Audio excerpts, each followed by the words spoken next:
The lie dies slowly, but it does die. You know the lie. The one about the 2020 presidential election, the lie that led otherwise sensible people to pretend they were something they were not, specifically certified presidential electors. The lie that led to the storming of the U.S. Capitol, and to date, more than 1,200 arrests, more than 700 guilty pleas, and 170 convictions at trial.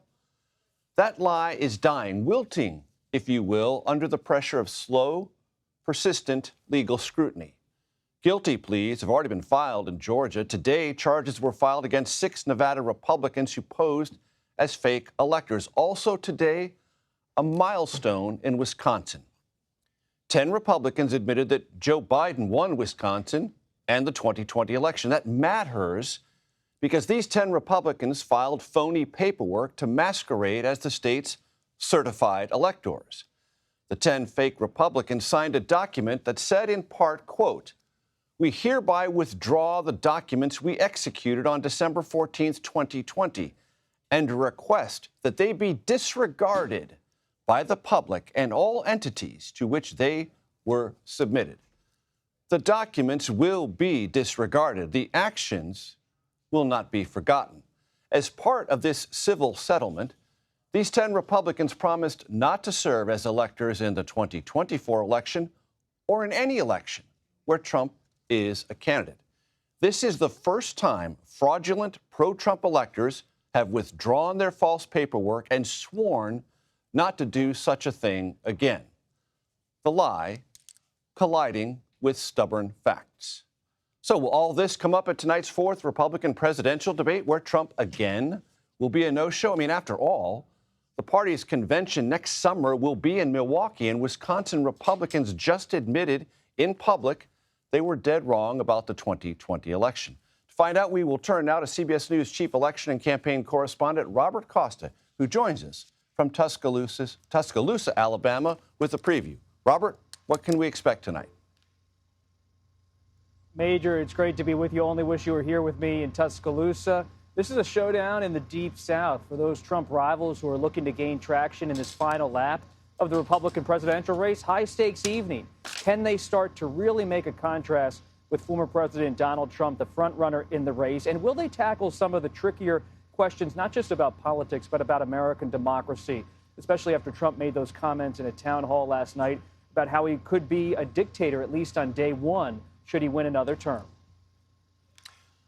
And Robert, it also strikes me that the Haley campaign is talking about momentum, and the DeSantis campaign is talking about Gavin Newsom. In the case of Haley, it's about better poll numbers, and with DeSantis, it's, hey, we went toe-to-toe with Gavin Newsom, and we came out on top. That ought to matter. Do you expect either of those to be front and center tonight? And do you think either one of those things are successful talking points for still on-the-fence Republicans?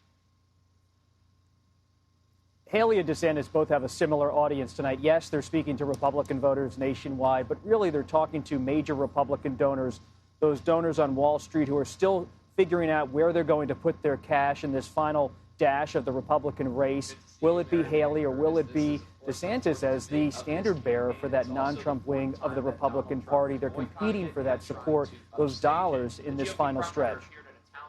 And Robert, does it matter from your vantage point and based on your reporting that there are signs of, if not disarray, some manner of discord within the DeSantis camp? Defections, people have left. The Haley campaign seems to be pretty unified. Does that matter? And do you think that is something foreshadowing what may occur in Iowa, New Hampshire, South Carolina, the first 3 important contests?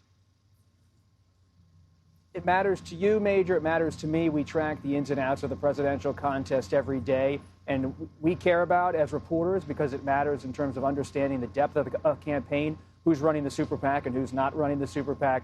But for voters, it comes down to the candidate and the message. You know this as well as anyone. And for Governor DeSantis, tonight is about whether he can be seen as someone who's a credible alternative to Trump, who's better positioned than Nikki Haley to be the voice for the non-Trump wing in the Republican Party. And he has a real test. His super PAC has seen a shuffling of staff in recent weeks. And does he reflect that kind of chaos behind the scenes with his public presentation?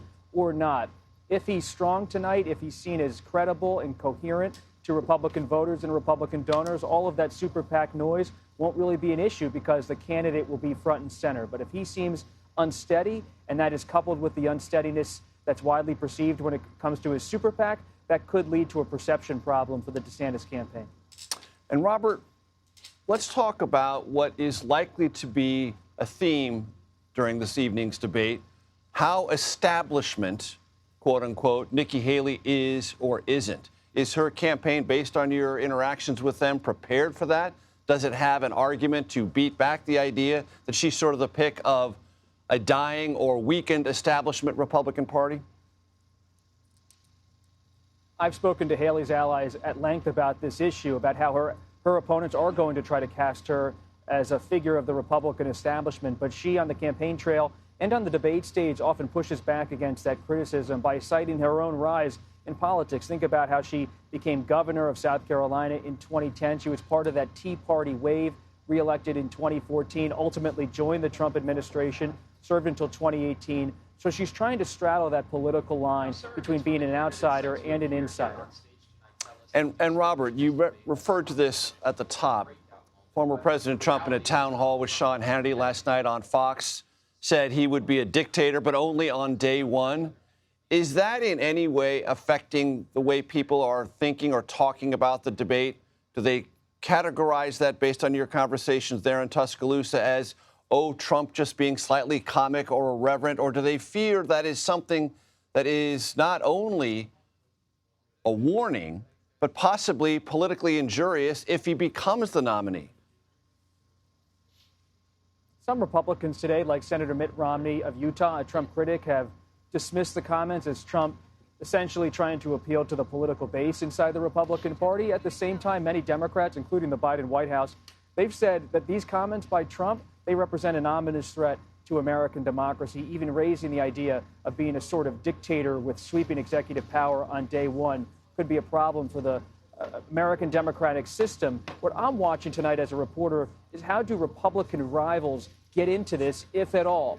Do they say that's Trump being Trump, or do they see this as an opportunity to cast themselves as someone who's different than Trump when it comes to American democracy? Look especially tonight for former New Jersey Governor Chris Christie to take on these comments. He is someone who has been far more independent-minded when it comes to speaking about and criticizing Trump. And one other thing I want to raise with you, Robert, if I can ask you to stay for just a couple more minutes. Vivek Ramaswamy, he has been in the shorthand of the reviews of the previous three debates, the kind of wingman for the Trump aspect of the party. Complimentary of the former president, but saying he's a new generation, much the same thing. And he has drawn the fire and the ire of Nikki Haley. Only four people on the stage tonight, the two main combatants as we've described, DeSantis and Haley. What are you looking for when it comes to Ramaswamy tonight? Well, I'd love to hear your take on this as well, Major. Ramaswamy is someone that, let's not forget, who at the last debate called on the Republican National Committee Chair, Ronna McDaniel, to resign. He is someone who's a provocateur as well as a longtime entrepreneur. He has really positioned himself as someone who's of the Trump movement, but also running against Trump for the nomination. So I'm looking for him to shake it up. I mean, this is someone who back at that first debate in the summer got a bit of a higher profile by taking some controversial stands in that first debate, but he hasn't been able to build on that momentum in terms of polling traction since then. And as he's moved to Iowa, he's been in Iowa constantly and tried to put an emphasis on that state. High stakes for him as well. Is he going to really stay in this race and endure until late January, early February, or will he go the way of Governor Doug Burgum and former Vice President Mike Pence and say in the winter season, enough's enough? There's just not the support there. And this debate is maybe his last televised opportunity to really say, I'm here, not just echoing Trump, but someone who's a viable alternative to him, even though I share many of his same positions. Robert, you used a crucial phrase just a second ago, enough is enough. Lots of candidates have already reached that phase. As you mentioned, the former Vice President Mike Pence, Doug Burgum, sitting North Dakota governor, Tim Scott, sitting senator from South Carolina. They're already out. They were on their debate stage earlier, if ever so briefly, and they're out. Is there a question like that that hangs over Chris Christie's campaign? Is enough enough? What is the path? What is the point continuing on for Governor Christie? I mean, the dynamic tonight everyone's talking about is DeSantis and Haley, but I'm really watching Haley Christie, because if DeSantis is coming out of Iowa, maybe first, maybe second against Trump, that puts a real pressure point on Haley's campaign to perform well in New Hampshire. But Christie's looming in New Hampshire as someone who has been running a John McCain-style town hall campaign. And some of Haley's supporters in the financial community have urged Christie to get out of the race.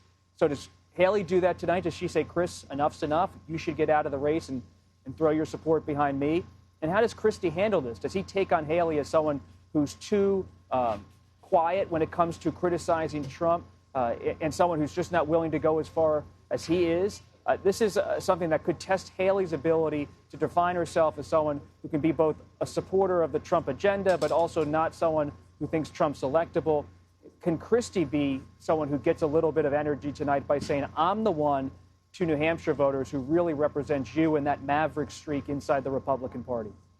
And as you know, Robert, there are intimate conversations that go on in this space that we reporters and chroniclers sometimes only hear about much later. They're about power, they're about momentum, but they're also about Major, persuasion. you and I, we hear about them all the time, Major. Come on, we're making the calls to make sure we don't hear about them too far down the calendar. Not too far down the field, but I mean sometimes these most intimate conversations where politicians will look to one another and say, with very few people in the room, look, I've got the momentum, I'm the position of power, right. I can persuade you, and if you follow me now, this, and this might be discussable or offered at a later time. Those are the very intimate, very defined conversations. This will be, as you said, a test for Haley and Christie in that space, because they're going to have to make some decisions in the not-too-distant future. Both of them, one trying to persuade the other or vice versa.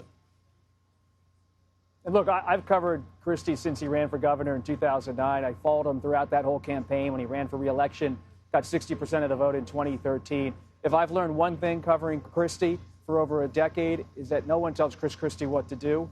So good luck if the Haley campaign and her network wants to somehow push him out of the race.